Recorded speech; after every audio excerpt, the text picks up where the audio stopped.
L'association Griselidis a plusieurs particularités. La première, c'est qu'elle a un fonctionnement communautaire. Donc, ça signifie que la moitié du conseil d'administration est composée de personnes qui ont l'expérience de la prostitution et que dans l'équipe salariée, il y a également des personnes qui ont l'expérience de la prostitution. Ensuite, on a quelques autres particularités, notamment la pluridisciplinarité, puisqu'on est une équipe qui est composée à la fois donc, de personnes qui ont l'expérience de la prostitution et de la migration, de travailleuses sociales, de personnes qui viennent de la santé avec une infirmière et de personnes qui viennent plutôt du champ universitaire, des sciences humaines et de la sociologie. On a une troisième et dernière particularité qui est notre présence très forte sur le terrain, puisqu'on réalise plusieurs maraudes de prévention chaque semaine sur les territoires de prostitution, à la fois dans la rue et via Internet.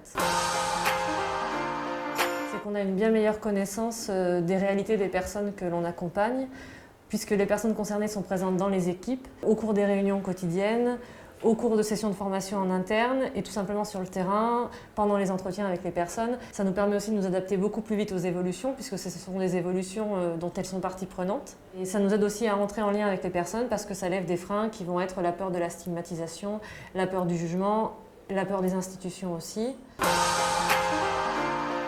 Ça nécessite d'avoir une véritable volonté à la fois de l'équipe et de la direction d'intégrer les personnes comme des salariés en part entière. Ça veut dire notamment avoir une grille de salaire qui est commune à toutes les personnes, qu'elles soient issues de la prostitution ou non. Ça veut dire une vraie volonté de former les personnes une fois qu'elles sont à l'intérieur des équipes.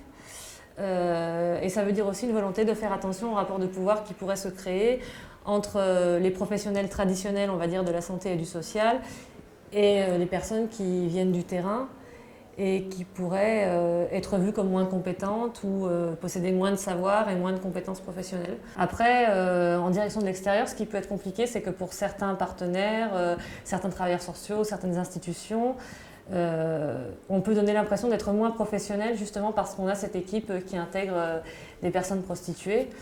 Et donc là, c'est à nous de prouver qu'au contraire, la présence des personnes prostituées dans l'équipe, c'est un atout. Et que ça nous permet de mener des actions qui justement sont bien plus efficaces que si on n'avait pas ce rapport privilégié avec les personnes et si on ne les traitait pas à égalité.